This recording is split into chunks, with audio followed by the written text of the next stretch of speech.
In the autumn of 1994, in a quiet community in Michigan, a family's life changed forever, and police found no evidence. But 22 years later, one small detail reopened the case, and it uncovered a truth no one was prepared for. The town of Rockford, Michigan, sits just north of Grand Rapids, surrounded by dense pine forests and cold, deep rivers.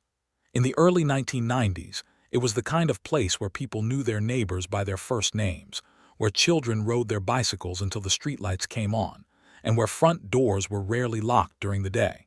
It was a community built on quiet routines and familiar faces.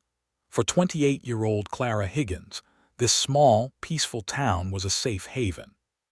She had moved to Rockford a few years earlier seeking a fresh start, far away from a difficult past, determined to build a beautiful life for the only person in the world who truly mattered to her, her 6-year-old son, Julian. Clara was a devoted, hardworking single mother who possessed a deeply gentle, nurturing soul.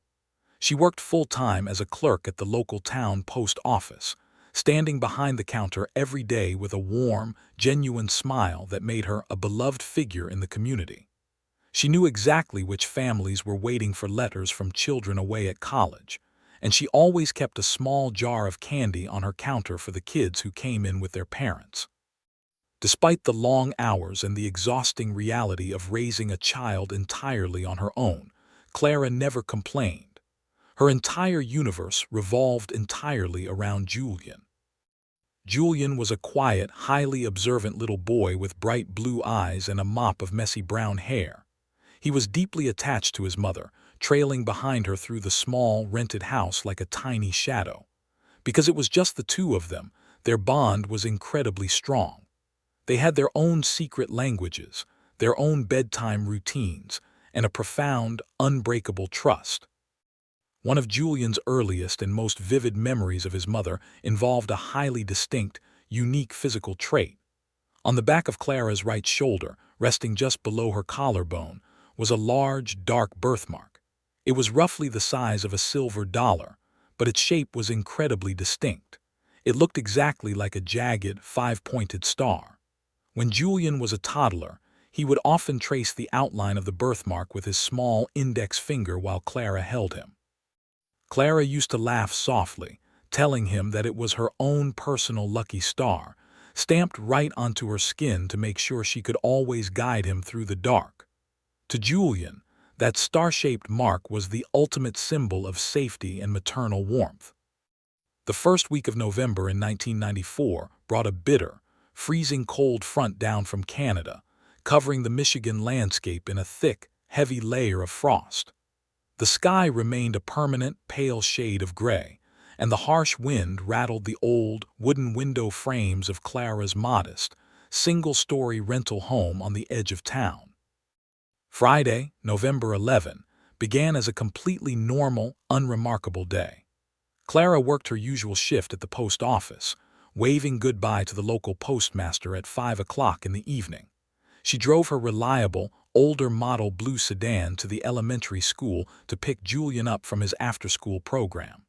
They drove to the local grocery store, walking the aisles together to pick out the ingredients for a homemade pizza, which was their absolute favorite Friday night tradition. The cashier at the grocery store later remembered them vividly, noting that Clara seemed completely happy, completely relaxed, and entirely focused on making her son laugh. They returned to their warm, small house as the freezing rain began to fall outside. They spent the evening in the living room, eating their homemade pizza on the carpet while watching cartoons on their heavy, boxy television set. The house was filled with the comforting smell of melted cheese and the sound of a mother and son enjoying their quiet, safe life. At 8:30 in the evening, Clara carried a sleepy Julian down the short hallway to his bedroom. She helped him into his pajamas, tucked his heavy winter blankets tightly around his shoulders, and sat on the edge of his bed to read him a story. When Julian's eyes finally began to close, Clara kissed him softly on the forehead. She smoothed his messy hair, whispered that she loved him, and promised him she would be right there when he woke up in the morning. She turned on his small plastic nightlight, walked out into the hallway, and gently pulled his bedroom door shut, leaving it open just a crack so he wouldn't be scared of the dark. That was the last time Julian ever heard his mother's voice. Julian woke up slowly on Saturday morning. The sun had not fully broken through the heavy, dark storm clouds, leaving his bedroom bathed in a dim, cold gray light. The first thing Julian noticed when he opened his eyes was the temperature. The house was absolutely freezing. The ambient warmth that usually filled the home on a Saturday morning was completely gone. Julian sat up in his bed, rubbing his eyes, pulling his warm blanket tightly around his small shoulders. He called out his mother's name, expecting to hear the familiar, comforting clatter of coffee mugs and plates in the kitchen. But the house was completely, suffocatingly silent. He climbed out of bed, his bare feet hitting the freezing hardwood floor. He walked slowly out of his bedroom and into the short hallway. He peeked into Clara's bedroom. Her bed was empty, the blankets pushed aside exactly as if she had just gotten up. But she wasn't there. Julian walked into the living room, shivering in his thin pajamas. The television was off. The kitchen was empty. But as he looked toward the front entryway of the small house, a deep, primal sense of terror suddenly gripped the 6-year-old boy. The heavy wooden front door of the house was standing wide open.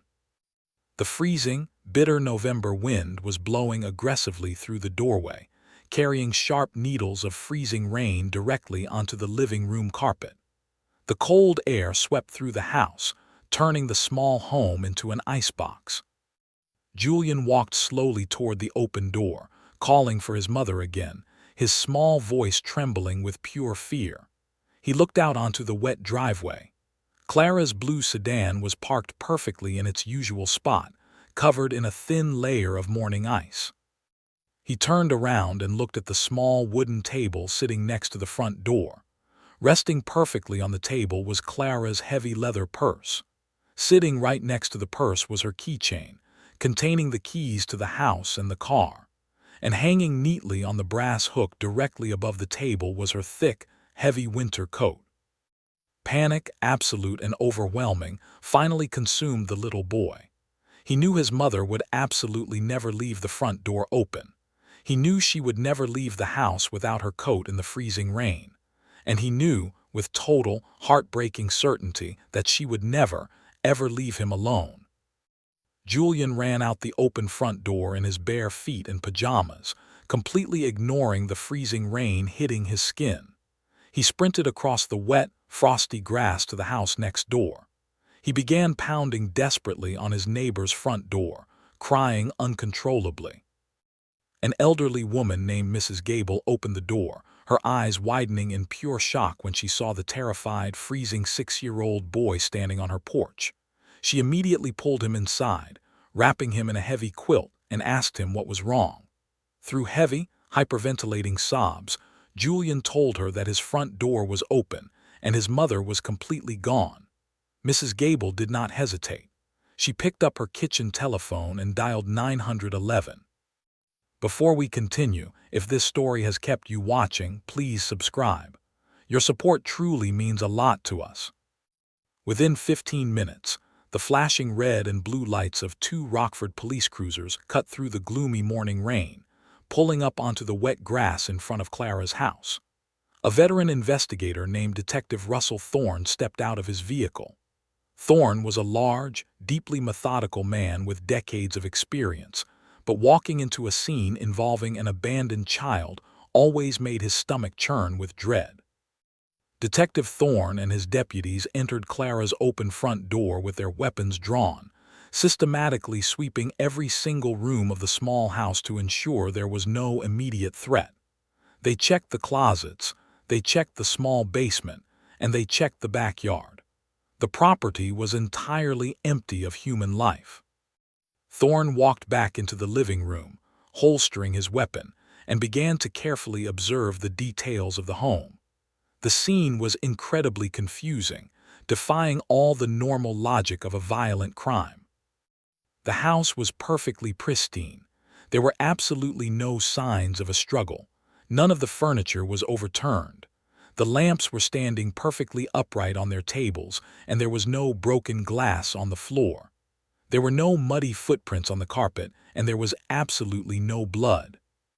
Thorne walked over to the entryway table. He put on a pair of latex gloves and opened Clara's heavy leather purse. Her thick, leather wallet was sitting safely inside.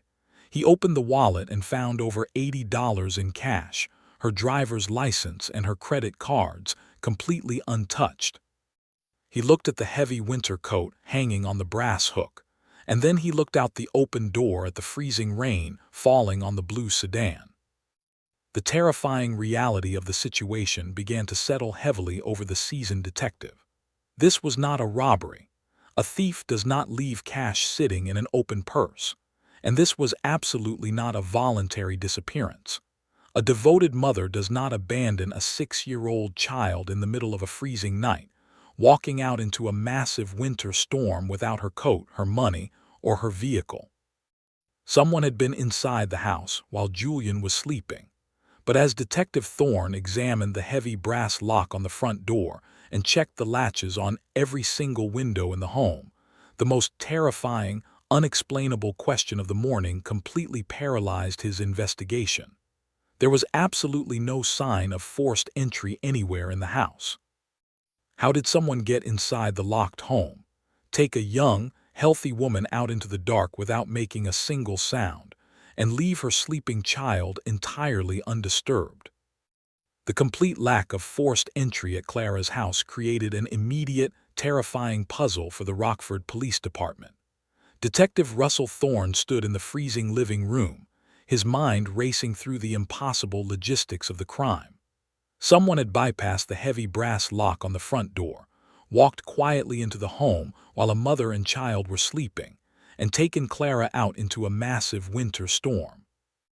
They had done all of this without waking the highly observant 6-year-old boy sleeping, just a few feet down the hallway. Thorne walked next door to Mrs. Gable's house. Julian was sitting on the edge of the living room sofa, wrapped in a heavy patchwork quilt, his small hands wrapped tightly around a warm mug of hot chocolate. The little boy was shivering, not from the cold, but from the massive, crushing shock of waking up entirely alone. Thorne took off his heavy winter coat, unbuckled his radio, and knelt down on the carpet so he was exactly at eye level with the child. He spoke in a soft, incredibly gentle voice, asking Julian to walk him through the previous night. Julian's answers were heartbreakingly normal. He told the detective about the homemade pizza, watching the cartoons, and his mother reading him a bedtime story. Thorne asked Julian if he had heard anything strange during the night, a loud knock at the door, a car pulling into the driveway, or the sound of heavy footsteps on the wooden porch. But Julian simply shook his head, heavy tears spilling over his cheeks. He told the detective that he had slept the entire night. The very last thing he remembered was his mother turning on his plastic nightlight and promising to be there in the morning. Realizing that Julian had no other family in the immediate town, Thorne contacted Child Protective Services to ensure the boy was placed in a safe, emergency foster home while the police desperately searched for his mother. Later that afternoon, Clara's older sister, Martha, who lived 4 hours away in Detroit, received the terrifying phone call. Martha drove through the freezing rain, arriving at the Rockford Police Precinct in a state of absolute blinding panic. When Martha was finally reunited with Julian, she dropped to her knees, wrapping her arms around her young nephew, sobbing heavily into his messy brown hair. She immediately took full legal custody of the boy, promising the police she would never leave his side. With Julian safe, Detective Thorne launched one of the most massive, highly coordinated search efforts in the history of the county. The freezing rain had slowly transitioned into heavy, blinding snow, creating a brutal environment for the search and rescue teams. Over 100 local volunteers, wrapped in heavy winter coats and bright orange hunting vests, formed long, shoulder-to-shoulder grid lines. They marched slowly through the dense, dark pine forests surrounding the Rockford town limits, using long wooden walking sticks to poke through the heavy snowdrifts. The The state police deployed a low-flying helicopter equipped with thermal imaging cameras, desperately scanning the frozen fields for any signs of body heat. Because Clara's home was located less than a mile from the Rogue River, a specialized team of police dive technicians was called in. The river was incredibly dangerous in November, the water temperature hovering just above freezing. The divers wore heavy, insulated wetsuits, breaking through the thin layers of surface ice to blindly search the dark, freezing currents. They dragged the deep, muddy bottom of the river for 3 exhausting, physically punishing days. But they found absolutely nothing. The bloodhounds completely lost the scent at the edge of the wet asphalt driveway, the heavy rain having washed away any physical trace of the perpetrator's path. There were no discarded items of clothing in the woods, no signs of a struggle near the riverbanks, and no footprints in the snow. Clara Higgins had simply vanished into the freezing, dark abyss of the Michigan winter. Forced to look beyond the physical search grid, Detective Thorne turned his attention to Clara's personal life. The police spent days conducting dozens of detailed, exhausting interviews with anyone who had interacted with her. They sat down with the postmaster, the local grocery store clerks, and the parents of Julian's classmates. The picture that emerged was incredibly consistent. Clara was universally loved. She had absolutely no enemies. She did not owe any massive debts. She did not struggle with substance abuse, and she was entirely devoted to her son. Her bank accounts were perfectly balanced, and there had been absolutely no large, unusual cash withdrawals in the weeks leading up to her disappearance. The idea that she would voluntarily walk out the front door and abandon her son was completely, undeniably shattered. But as Detective Thorne dug deeper into Clara's history, specifically looking into her life before she moved to the quiet town of Rockford, a dark, terrifying red flag finally appeared. 3 years earlier, Clara had lived in a completely different city. She had abruptly packed all of her belongings into her blue sedan in the middle of the night and fled across state lines to Rockford, specifically seeking a fresh start. And the reason she had fled was heavily documented in a series of old, deeply disturbing police reports. Clara had been trying to escape a violently abusive, highly possessive ex-boyfriend named Silas Reed. Thorne pulled the old arrest records from the neighboring state. The history of violence was absolutely chilling. Silas was a heavy, deeply aggressive man who had repeatedly threatened Clara when she attempted to end their relationship. He had stalked her, waiting in the parking lot of her previous job, and had once been arrested for throwing a brick through her living room window. Clara had moved to Rockford specifically to hide from him, ensuring her address was kept entirely off public registries to protect her young son. The discovery sent a massive, electric shockwave of adrenaline through the cold case unit. The primary suspect was finally in their crosshairs. An abusive ex-boyfriend with a documented history of stalking entirely fit the psychological profile of a man who would bypass a lock, walk into a dark house, and take a woman out into the freezing rain. Thorne immediately secured a federal warrant and coordinated with out-of-state law enforcement to track Silas Reed down. Within 48 hours, the police located Silas living in a run-down, deeply weathered apartment complex hundreds of miles away from Rockford. A team of heavily armed detectives kicked in the door of his apartment, pulling Silas out of his bed and aggressively securing his wrists with heavy steel handcuffs. They drove him directly to a local interrogation room, confident they were finally going to bring the monster to justice and find out exactly where he had buried Clara. Detective Thorne made the long drive across state lines to personally conduct the interrogation. He walked into the small, windowless room, dropping a thick manila folder onto the metal table. Silas was now 32 years old, his arms covered in heavy tattoos, wearing a deeply arrogant, defiant smirk. Thorne leaned over the table, staring directly into the man's cold eyes. He accused Silas of tracking Clara down, driving to Rockford in the middle of the night, and breaking into her house. He demanded to know where the mother of a 6-year-old boy was hidden. Silas did not blink. He did not show an ounce of fear, and he did not ask for a lawyer. Instead, he let out a dark, mocking laugh. "You're wasting your time, detective," Silas said, leaning back in his heavy metal chair. "I haven't seen Clara in 3 years, and I definitely wasn't in Michigan on Friday night." Thorne aggressively demanded his alibi. Silas calmly explained that he was currently working the overnight shift as a heavy machinery operator at a massive, highly secure commercial printing factory. He told the detective to go check the punch clocks and talk to the floor supervisor. Thorne immediately dispatched 2 detectives to the printing factory. They demanded the official employee time cards and the surveillance security tapes from the night of November 11. When the detectives called Thorne back an hour later, the crushing, heavy weight of failure completely paralyzed the investigation. Silas Reed's alibi was absolutely, undeniably airtight. The mechanical time card heavily stamped his arrival at the factory at exactly 6 o'clock on Friday evening. The factory supervisor confirmed, on the official police record, that Silas had been operating a massive printing press for the entire 12-hour shift.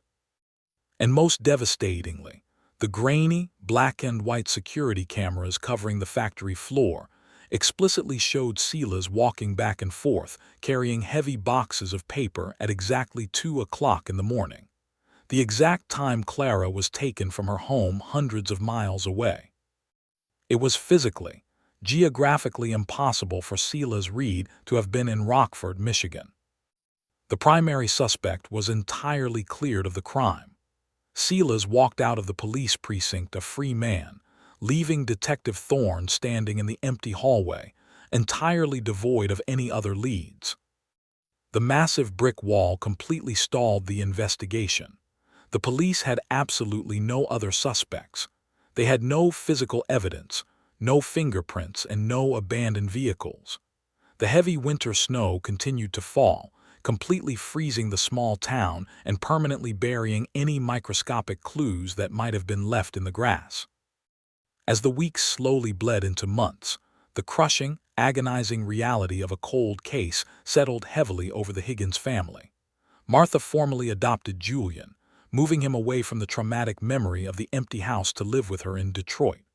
Julian was forced to grow up with a massive, terrifying void in his heart. He struggled with nightmares of open doors and freezing rain, constantly checking the locks on his aunt's house every single night before he went to sleep. But the one thing he never forgot was the distinct, beautiful star-shaped birthmark on his mother's shoulder. It remained permanently etched into his memory, a quiet, lingering symbol of the mother who had loved him so deeply. The local news stations eventually stopped running segments about the missing postal worker.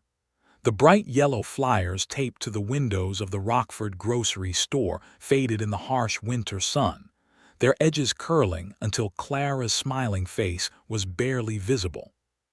Detective Thorne simply could not let the case go. It haunted his every waking moment. He had a daughter Julian's age, and the thought of a predator silently breaking into a home without leaving a single trace kept him awake late into the night. 3 months after the disappearance, the lease on Clara's rental house officially expired.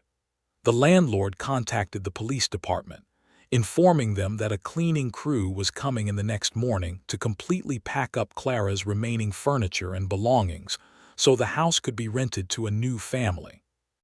Thorne decided to drive to the house one final time, under the cover of a quiet, freezing February night. He unlocked the heavy brass front door and stepped into the dark, empty living room. The house smelled of stale air and heavy dust. He walked slowly down the hallway, shining his flashlight into the empty rooms, desperately hoping his seasoned eyes had missed something microscopic during the initial search. Before we continue, if this story has kept you watching, please subscribe. Your support truly means a lot to us. Thorne walked into Clara's bedroom. Her bed was still unmade, exactly as it had been on the morning she vanished.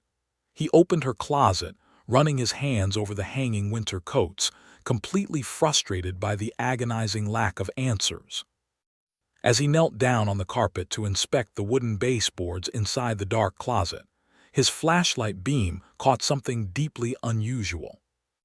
Pushed all the way to the very back corner of the closet, entirely hidden beneath a heavy, folded winter blanket, was a small, dark wooden cigar box. Thorne put on a pair of fresh latex gloves. He carefully pulled the wooden box out from under the blanket and rested it on the carpet. The box was heavily covered in dust, meaning it hadn't been touched in a long time. He flipped the small brass latch and opened the lid. Inside the box there was no money. There were no secret diaries and there were no letters. Instead, resting neatly in the center of the wooden box, was a thick stack of glossy, full-color photographs. Thorne picked up the stack of photographs, shining his bright tactical flashlight onto the glossy paper. As he flipped through the images, a wave of absolute, sickening terror washed completely over him. The photographs were pictures of Clara and Julian. But they were not family photos. They were deeply invasive, highly terrifying surveillance photographs. The pictures showed Clara cooking dinner in the kitchen, watching television on the living room carpet, and reading a book on the sofa. Every single photograph had been taken from the outside of the house, in the pitch-black darkness, looking directly through the glass windows into the brightly lit rooms. The chilling reality hit Thorne like a physical blow to the chest. Someone had been stalking Clara for months. The monster had been standing in her front yard, standing in her driveway, watching her every single move in the dark. But it was the very last photograph in the stack that completely answered the most terrifying question of the entire investigation. The final picture was not a photograph of Clara. It was a perfectly focused, highly detailed close-up shot of a small, brass house key. But the key was not sitting on Clara's entryway table, and it was not resting in her purse. The background of the photograph clearly showed the key sitting on top of a heavy, scratched metal workbench covered in tiny brass metal shavings. The predator hadn't picked the lock, and they hadn't forced the door open. The monster had taken the photograph inside a hardware store or a locksmith shop. The stalker had stolen a copy of Clara's house key, meticulously duplicated it on a heavy key-cutting machine, and casually unlocked her front door while she was completely asleep. The discovery of the wooden cigar box in the back of the closet completely changed the entire psychological profile of the crime. Detective Russell Thorne stood in the freezing, empty bedroom, staring at the glossy photographs in his gloved hands. The realization of what had actually happened sent a sickening, heavy chill down his spine. The predator had not accidentally dropped the box in a rush. He had deliberately placed it there on the exact night of the abduction. It was a sick, deeply arrogant taunt. The monster wanted the police to find the pictures. He wanted them to know that he had been watching Clara in the dark for months, and he wanted them to see the photograph of the duplicated key sitting on his metal workbench, proving that he had completely outsmarted them all. Thorne immediately took the photograph of the duplicated key to every single hardware store, locksmith, and metal shop in a 50-mile radius. He shoved the picture in front of store owners, desperately begging them to identify the distinct, heavy scratches on the metal workbench. But the results were infuriatingly empty. A scratched metal table in a blue-collar town is incredibly common. No one recognized it. Without a name, without a vehicle, and without a physical location to search, the trail went entirely, permanently cold. 22 agonizing years passed. The world completely transformed, leaving 1994 far behind as a distant memory. Julian Higgins was now 28 years old. He had grown up in Detroit under the fierce, loving protection of his Aunt Martha. He had become an incredibly kind, deeply empathetic young man. Driven by the traumatic memory of waking up alone and helpless in a freezing house, Julian had dedicated his life to helping others in their darkest moments. He worked as an emergency room trauma nurse at a busy city hospital, constantly holding the hands of terrified patients and assuring them that they were not alone. But behind his calm, professional exterior, Julian carried an unhealable, gaping wound.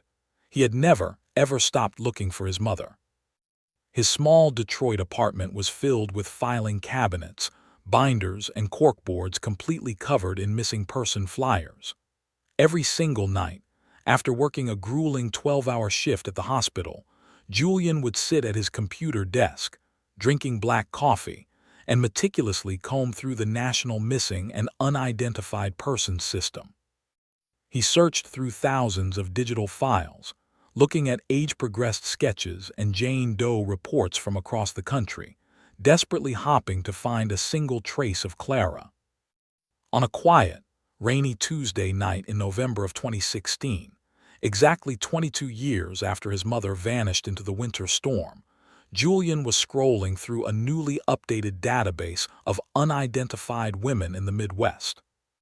He clicked on a case file that had just been digitized from a stack of old paper records. The file belonged to a Jane Doe who had been found in 1999, exactly 5 years after Clara disappeared. According to the police report attached to the file, the unidentified woman had been found wandering aimlessly down the center of a freezing, deeply isolated rural highway in northern Michigan. She had suffered a massive, traumatic brain injury, likely from being struck by a passing commercial truck in the dark. The severe physical trauma to her brain, combined with profound, undeniable signs of long-term physical abuse, had left the woman in a state of deep dissociative amnesia. She was completely unable to speak, write, or remember her own identity. For 17 years, she had been a ward of the state, living in absolute, quiet anonymity in a long-term psychiatric care facility. To protect the patient's privacy, there were absolutely no photographs of her face in the public database. But as Julian scrolled to the very bottom of the digital medical file, he found a single clinical photograph uploaded by the intake nurse in 1999. It was a close-up picture of a highly distinct, unique physical identifier used for potential family matching. Julian stared at his computer monitor, the breath completely leaving his lungs. The coffee mug in his hand slipped, shattering violently against the wooden floorboards. The photograph clearly showed the back of the Jane Doe's right shoulder. Resting just below the collarbone was a large, dark birthmark. It was the exact size of a silver dollar, shaped exactly like a jagged, five-pointed star. It was his mother's lucky star. Julian's hands were shaking so violently he could barely hold his cellular phone. He immediately dialed the number for retired Detective Russell Thorne. Thorne was now a 70-year-old man, living quietly near the lake, but when he heard the absolute, suffocating emotion in Julian's voice, he didn't ask a single question. He told Julian he was on his way. The next morning, Julian and Detective Thorne drove 4 hours north to the state psychiatric care facility. The building was a large, quiet brick structure surrounded by tall pine trees. They met with the lead physician in his office. The doctor warned them to manage their expectations, gently explaining that the Jane Doe was completely nonverbal, deeply withdrawn, and suffered from severe post-traumatic stress. She had lived in her own quiet world for 17 years. Julian nodded, his heart hammering a frantic, terrifying rhythm against his ribs. The doctor led them down a quiet, brightly lit hallway and slowly pushed open the door to a private room. Sitting in a comfortable armchair near the window, staring blankly out at the falling snow, was a woman. She was now 56 years old.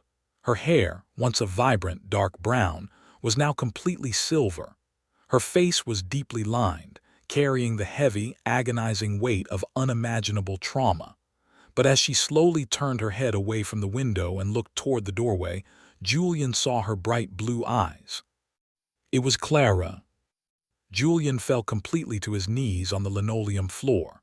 A sound of absolute, overwhelming, agonizing relief tore from his throat.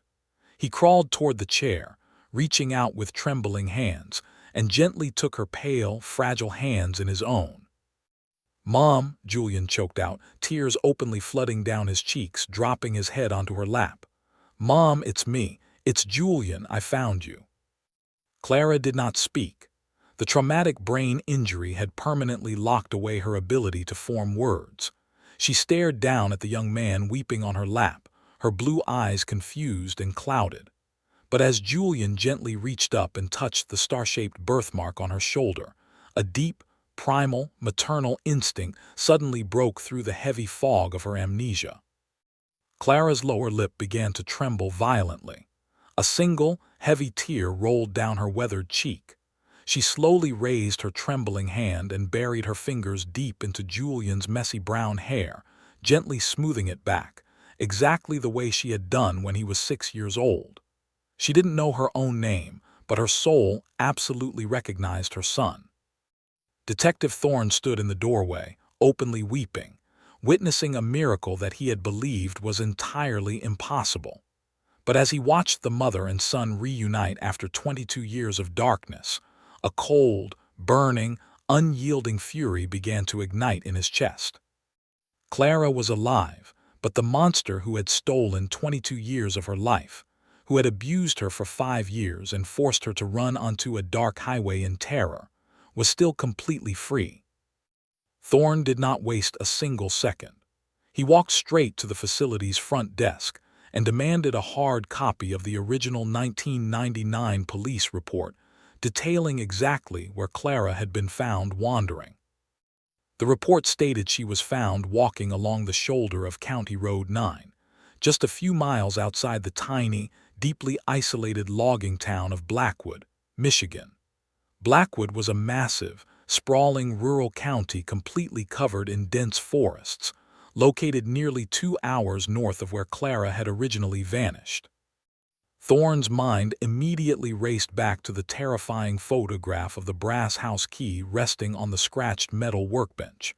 The killer had duplicated the key himself. He possessed heavy machinery. He possessed a metal shop. Thorne contacted the state commercial business registries. He requested the historical property and business records for the town of Blackwood, specifically searching for any hardware stores, metal fabrication shops, or locksmith businesses operating in the county between 1994 and 1999. The database generated a very short list of businesses in the tiny town. There was only one local, independent locksmith shop operating during that specific 5-year window. The business was called Blackwood Security and Lock. Thorne pulled the historical ownership records for the business. When the name of the owner popped up on the digital screen, Thorne felt a massive, electric jolt of pure adrenaline. The owner of the locksmith shop was a man named Martin Hess. Thorne ran a massive, comprehensive background check on Martin Hess, cross-referencing his residential history with Clara's life. The terrifying, undeniable connection instantly snapped into place. Before Martin Hess moved to the remote town of Blackwood and opened his locksmith business, he had lived in the exact same city Clara had lived in before she moved to Rockford. In fact, Martin Hess had been employed as the primary maintenance man at the large apartment complex where Clara used to live. The psychological profile was finally complete. The police had focused their entire investigation on Clara's violent ex-boyfriend, completely ignoring the quiet, observant maintenance man who had access to her original apartment. Martin Hess had become deeply, dangerously obsessed with Clara. When she fled to Rockford to escape her ex-boyfriend, Hess had used his maintenance records to track her new address. He had stolen her house key, taken it back to his own metal shop to duplicate it, and photographed his work as a sick trophy.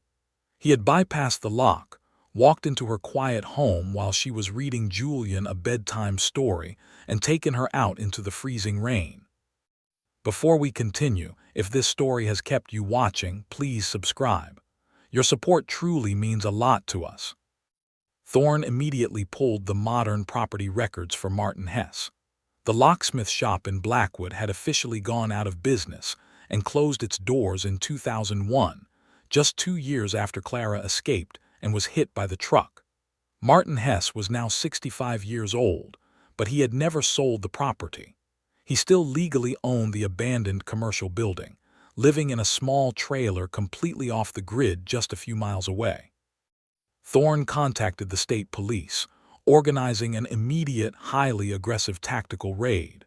He requested heavy backup, forensic teams, and a local judge to sign an emergency search warrant. At 4 o'clock in the morning, a massive convoy of black tactical vehicles rolled silently through the freezing, snowy woods of northern Michigan. They turned off the main highway, driving down a long, overgrown dirt road until they reached the abandoned property of Blackwood Security and Lock. The building was a large, deeply weathered cinder block structure sitting entirely alone in the dark forest. The windows were heavily boarded up with thick sheets of rotting plywood, and the roof was beginning to sag under the weight of the heavy winter snow. The heavily armed tactical team moved swiftly across the frozen mud. The breacher used a heavy steel ram to violently smash the rusted iron door of the shop completely off its hinges. Thorne and the SWAT officers flooded into the abandoned building, sweeping their blinding tactical flashlights through the pitch-black, dusty interior. The shop was a massive, chaotic mess of old brass keys, rusting metal gears, and broken machinery. Thorne walked slowly through the dark, abandoned shop, his heart pounding a frantic rhythm in his chest. He pushed his way past towering shelves of rusted metal parts, making his way toward the very back corner of the large room.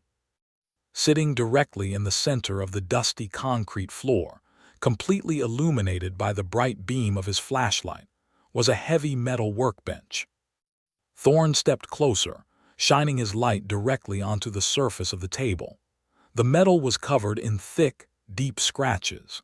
He pulled the laminated photograph of the duplicated key from his jacket pocket, comparing the deep scratch patterns in the picture to the actual table in front of him. It was an absolutely perfect, undeniable match.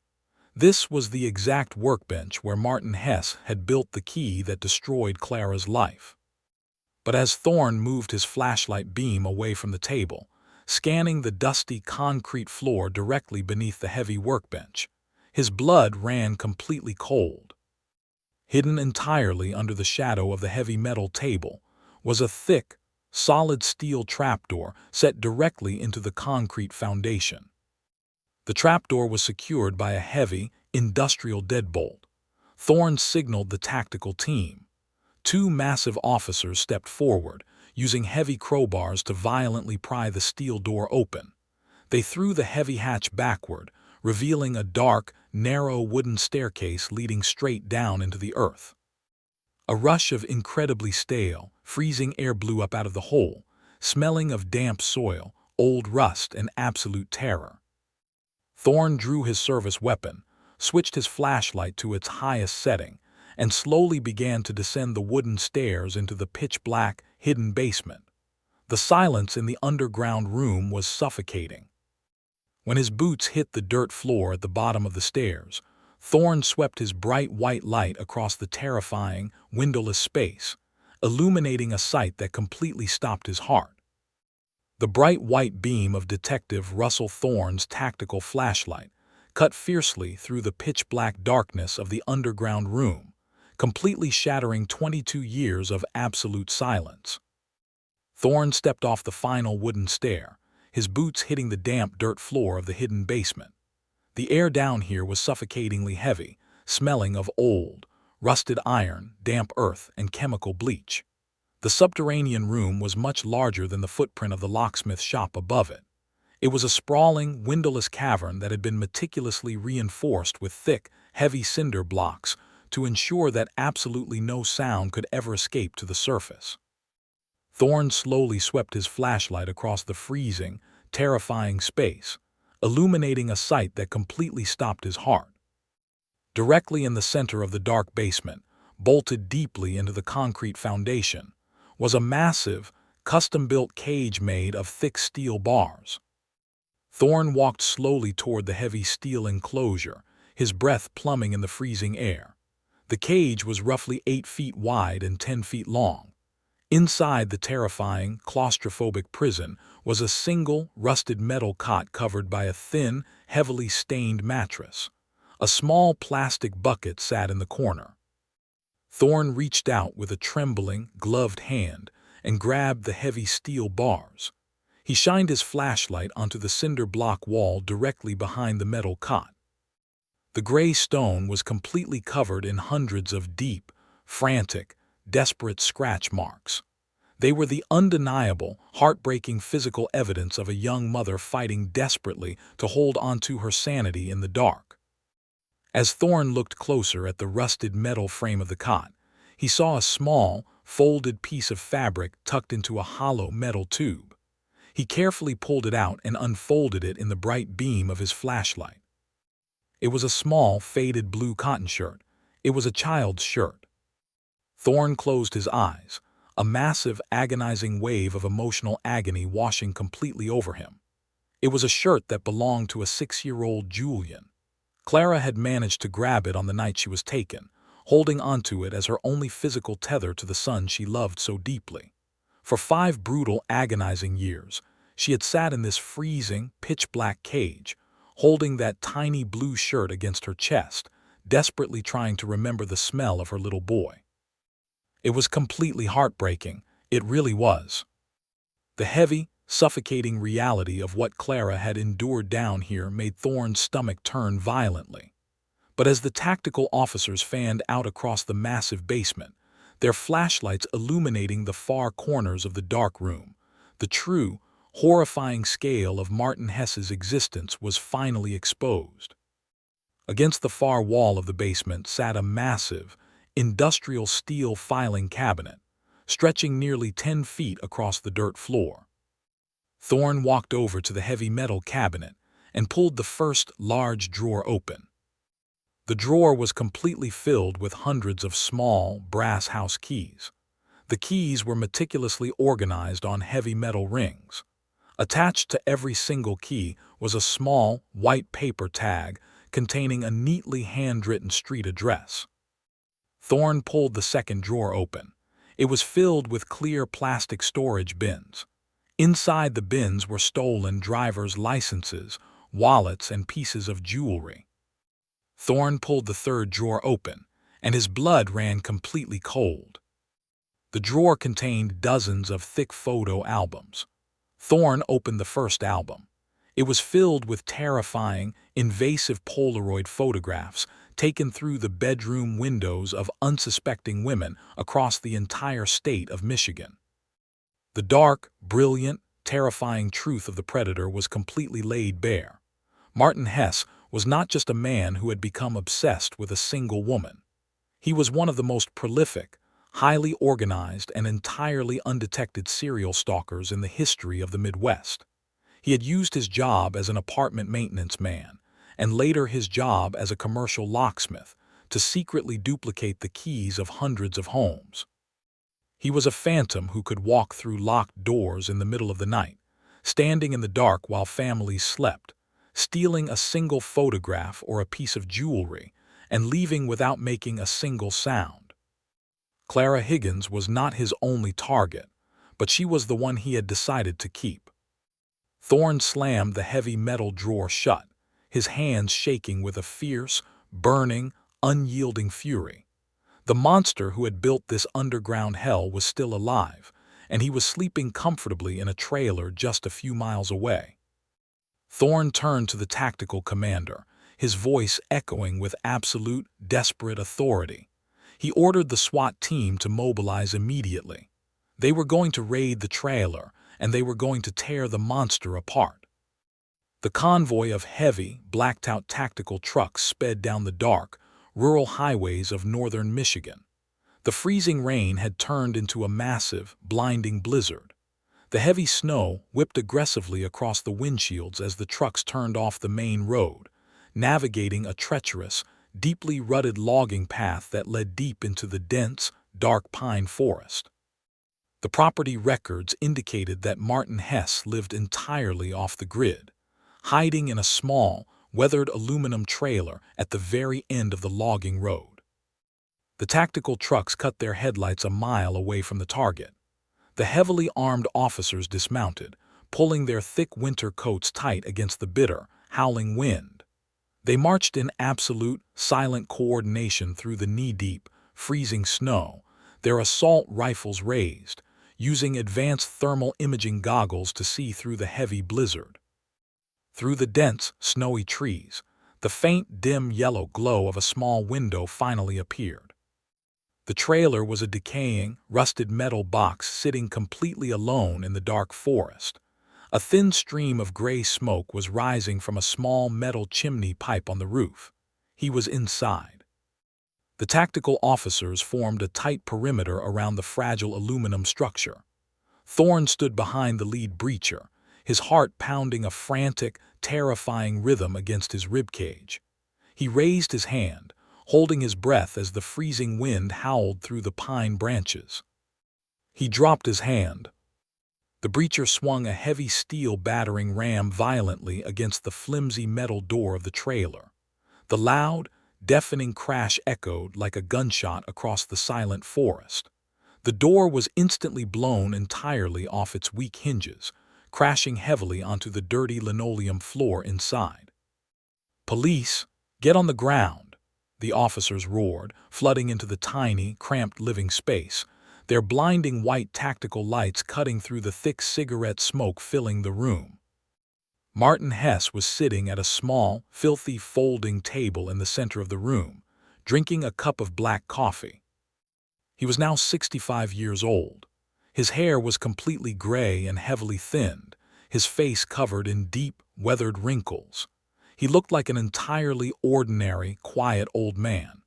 But when he looked up at the heavily armed officers swarming his trailer, his dark eyes were completely dead, entirely devoid of any human empathy or surprise. He did not fight back. He didn't reach for a weapon, and he didn't try to run. He simply set his coffee mug down on the table and slowly raised his hands in the air. Two massive SWAT officers instantly grabbed his heavy shoulders, throwing him violently face down onto the dirty floor. They pulled his arms behind his back, the heavy steel handcuffs clicking loudly around his wrists. Detective Thorne walked slowly into the cramped trailer, stepping over the broken front door. He looked down at the monster lying on the floor. Hess turned his head, pressing his wrinkled cheek against the dirty linoleum, and looked up at the veteran detective. A slow, deeply chilling, deeply arrogant smirk spread across his face. "You're 22 years too late, detective," Hess whispered, his voice a dry, gravelly rasp. "The shop is empty." "We found her, Martin," Thorne said, his voice completely calm but carrying a heavy, devastating weight. "Julian found her. She is alive, and she remembers your face." The arrogant smirk instantly vanished from Martin Hess's face. The blood completely drained from his weathered cheeks, leaving him looking hollow and terrified. He knew that if Clara had been found, the invincible, perfectly hidden fortress he had built around his life was completely destroyed. The tactical officers pulled Hess aggressively to his feet, marching him out into the freezing, blinding blizzard, and loading him into the back of a heavily armored police transport vehicle. With the suspect secured, Thorne turned his attention to the small, filthy trailer. They had the monster in custody, but Thorne desperately needed to know exactly what had happened in November of 1999. The police report stated that Clara had been found wandering on a dark highway, suffering from a massive traumatic brain injury. But how had a woman who was locked inside a heavily reinforced, underground steel cage for 5 years managed to escape her captor? Thorne began to systematically tear the small trailer apart. He ripped the cushions off the filthy sofa, emptied the kitchen cabinets, and smashed the cheap wooden paneling on the walls, looking for any hidden compartments. He walked into the tiny, cramped bedroom at the back of the trailer. The room smelled strongly of stale sweat and cheap alcohol. He pulled the dirty mattress completely off the metal bed frame and tossed it into the hallway. As Thorne knelt down on the floor to inspect the baseboards, he noticed a deeply unusual detail. The cheap, Faded linoleum flooring underneath the bed frame was heavily scratched, as if something incredibly heavy had been repeatedly dragged across the floor. Thorne grabbed a heavy steel crowbar from a tactical officer. He drove the sharp metal edge of the crowbar into the seam of the linoleum floor and pulled violently backward. The cheap flooring ripped away, exposing the wooden subfloor of the trailer. Thorne struck the wooden boards with the heavy crowbar, splintering the wood until a large, square hole was exposed. Hidden completely inside the dark cavity between the floor joists was a massive, heavy iron strongbox. Thorne reached into the freezing hole and pulled the heavy metal box out, dropping it onto the floor with a loud, metallic thud. The box was secured by a heavy brass padlock. Thorne didn't waste time looking for a key. He raised the heavy steel crowbar above his head and brought it down violently against the brass lock. The metal shattered on the third strike.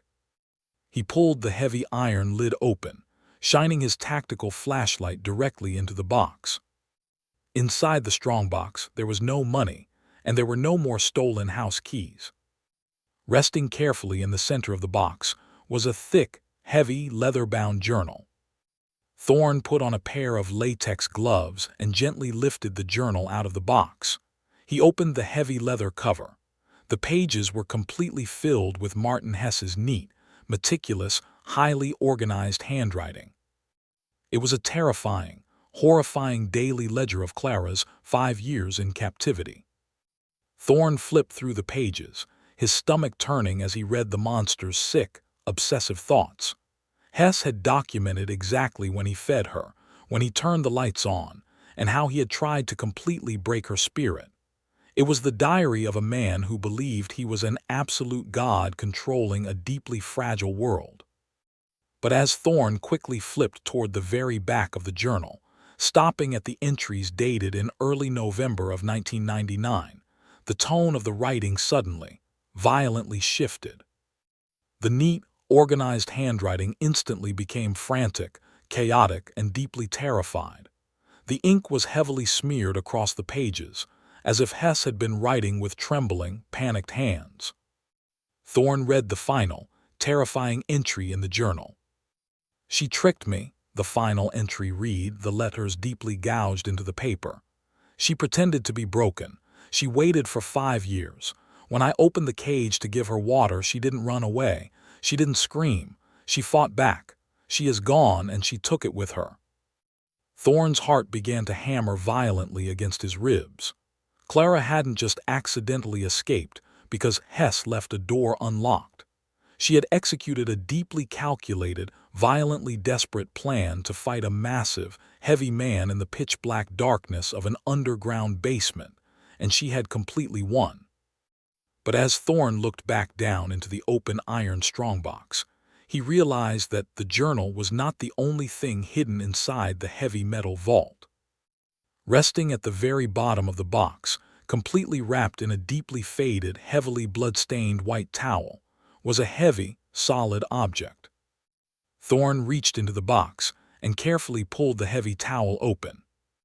The bright beam of his flashlight illuminated the object, and a massive, electrifying wave of absolute shock and awe completely washed over the veteran detective.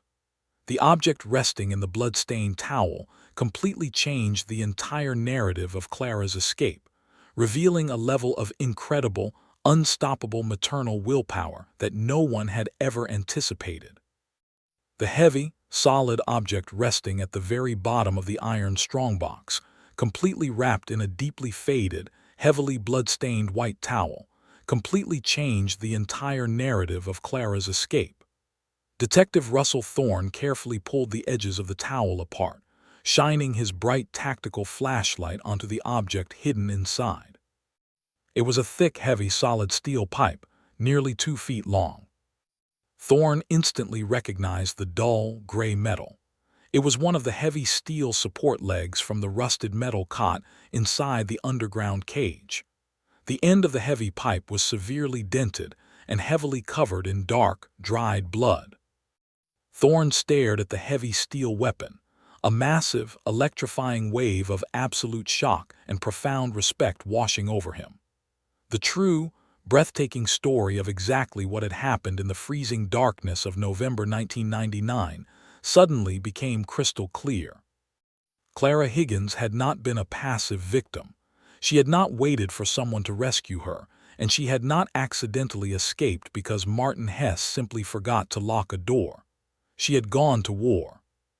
For 5 brutal, agonizing years, while living in absolute pitch-black isolation, Clara had used her bare hands and sheer, unstoppable maternal willpower to slowly, silently weaken the bolts holding her metal cot together. She had painstakingly rocked the heavy steel leg back and forth, thousands of times, carefully hiding her progress every time Hess came down the stairs to feed her. And when the metal finally snapped, she had waited. The frantic, terrified journal entries Thorne had just read completely filled in the blanks. When Martin Hess opened the heavy steel cage door on that cold November night, Clara did not cower in the corner. She gripped the heavy steel pipe with both hands and struck the massive monster with everything she had. The devastating blow knocked Hess completely to the dirt floor, severely injuring him. But Clara's brilliance did not end with physical force. As Hess lay bleeding on the floor of the cage, Clara ran out, slamming the heavy steel cage door shut behind her. The journal stated, she took it with her. Thorne finally realized exactly what she had taken. She had grabbed Hess's heavy ring of master keys from the dirt floor. She ran up the narrow wooden stairs into the abandoned locksmith shop, slammed the heavy steel trapdoor shut, and used his own keys to lock the massive deadbolt from the outside. Clara Higgins had buried her abuser alive in his own subterranean hell. Hess was trapped in the dark basement for days before he finally managed to violently pry the steel trapdoor open with a heavy crowbar. When he finally broke out, he kept the bloody steel pipe wrapped in a towel, hiding it in his safe as a terrifying, deeply humiliating reminder that a young mother had completely beaten him. Once she was out of the shop, Clara ran blindly into the freezing, dark pine forest. She was starving, exhausted, and wearing very little clothing to protect her from the bitter winter wind. But she was driven entirely by the burning, unyielding desire to get back to her 6-year-old son, Julian. She ran through the dense woods until she finally reached the edge of County Road 9. Tragically, the rural highway was pitch black. A heavy commercial logging truck was speeding around the icy bend. The driver could not see the frail woman running onto the asphalt in the dark. The truck struck Clara, throwing her onto the freezing shoulder of the road. The heavy impact caused the massive traumatic brain injury that immediately erased her memory. The truck driver immediately stopped his rig, called for an ambulance, and completely saved her life. But when she woke up in the hospital weeks later, the damage was completely permanent. She could not remember her name, she could not remember her past, and she could not tell the police where she had come from. She became a silent, anonymous Jane Doe, safely locked away in a psychiatric facility, completely out of Martin Hess's reach. Detective Thorne carefully packaged the bloody steel pipe and the heavy leather journal into secure evidence bags. The monster was finally in custody, and the physical proof of his horrific crimes was completely undeniable. The next morning, Thorne drove back to the state psychiatric care facility. He walked down the quiet, brightly lit hallway and entered Clara's private room. Julian was sitting on a small wooden chair directly beside his mother, gently holding her hand. Clara was looking at her son with a soft, peaceful expression, her bright blue eyes finally resting on the only face that had ever truly mattered to her. Thorne sat down on the edge of the bed. He looked at Julian, his voice thick with overwhelming emotion, and carefully explained exactly what he had found hidden inside the trailer. He told Julian about the heavy steel pipe, the broken cot, and the brilliant, deeply calculated trap Clara had set to lock her abuser in the dark. Julian listened in absolute silence, heavy tears streaming steadily down his cheeks. For his entire life, he had been terrified that his mother had suffered helplessly in the dark. But as Thorne explained the reality of her escape, a massive, crushing weight lifted completely off Julian's soul. He looked down at his mother's pale, fragile hands. She was not a helpless victim. She was an absolute warrior. She had fought a massive, terrifying monster, enduring 5 years of unimaginable darkness, entirely because she was trying to get back home to him. Julian leaned forward, gently wrapping his arms around his mother's shoulders, burying his face in her silver hair. He kissed her forehead, whispering through his tears that she was the bravest person he had ever known. Clara could not speak the words back to him, but she squeezed his hand with a surprising, fierce strength, a beautiful smile finally breaking across her weathered face. The subsequent legal battle against Martin Hess was incredibly swift and completely devastating. The county prosecutor presented the grand jury with a mountain of absolute, irrefutable physical evidence. They brought in the massive, heavy filing cabinets filled with stolen house keys and invasive photographs. They presented the detailed, horrifying leather journals written in Hess's own handwriting. And finally, they laid the heavy, blood-stained steel pipe on the evidence table. Faced with the terrifying reality that he could not manipulate his way out of the charges, and desperate to avoid a highly publicized trial that would end in a guaranteed death sentence, Martin Hess's defense attorneys advised him to completely surrender. Hess formally pleaded guilty to multiple counts of aggravated kidnapping, false imprisonment, and attempted murder. The judge showed absolutely no mercy in the courtroom. He looked down from the bench, staring directly at the quiet, gray-haired man in the orange jumpsuit, and stated on the official record that Martin Hess was a coward who preyed on the safety of locked homes. Hess was sentenced to 5 consecutive life sentences without the absolute possibility of parole. He was heavily shackled and transferred to a maximum security state penitentiary. The man who had spent his entire life building dark, windowless cages was permanently locked inside a small, concrete cell, completely stripped of all power, destined to spend the rest of his natural life suffering the exact same isolation he had forced upon so many others. The recovery process for Clara Higgins was a slow, delicate, and deeply beautiful journey. Rebuilding a life after 22 years of severe trauma and amnesia is an incredibly difficult path, but she was never asked to walk it alone for a single second. Julian formally took legal guardianship of his mother, moving her out of the state psychiatric facility and bringing her home to his warm, bright apartment in Detroit. He transformed his spare bedroom into a beautiful, sunlit sanctuary for her, painting the walls a soft, calming blue and filling the room with comfortable furniture and warm blankets.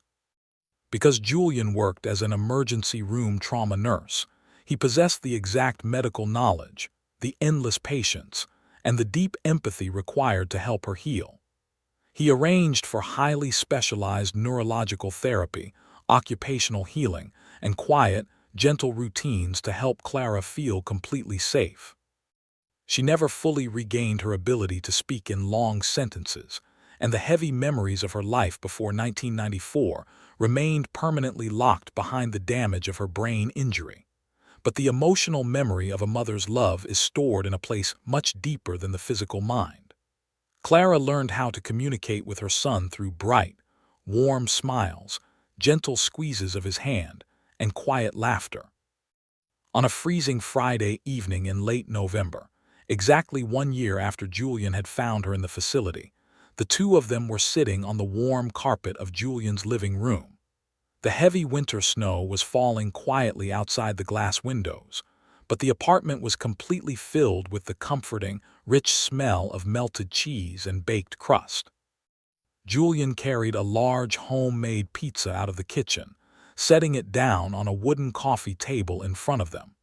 He turned on a classic cartoon on the television, carefully recreating the absolute favorite Friday night tradition they had shared when he was just 6 years old. Clara smiled brightly, picking up a slice of pizza. She looked at Julian, her blue eyes shining with a profound, undeniable sense of absolute peace. She reached out and gently rested her hand on his cheek. As she moved her arm, the collar of her soft sweater shifted slightly, revealing the large, dark birthmark resting just below her collarbone. Julian looked at the jagged, five-pointed star on her skin. He smiled, feeling a massive, overwhelming sense of gratitude wash completely over him. The lucky star had actually worked. It had guided him through decades of darkness, leading him straight to the hospital room, finally bringing his mother back to the light. The story of the single mother who vanished into a winter storm, only to be found 22 years later because of a distinct birthmark, became a legendary story of survival and determination. It stands as a dark, chilling reminder that there are invisible predators who hide behind quiet routines, using stolen keys to invade the one place people are supposed to feel safe. But far more importantly, it remains an immortal, unbreakable testament to the sheer power of hope and the absolute, unstoppable force of a mother's love. A monster can pick a lock, he can build a cage deep beneath the earth, and he can try to completely erase a woman's identity in the dark. He can steal 22 years of a family's life.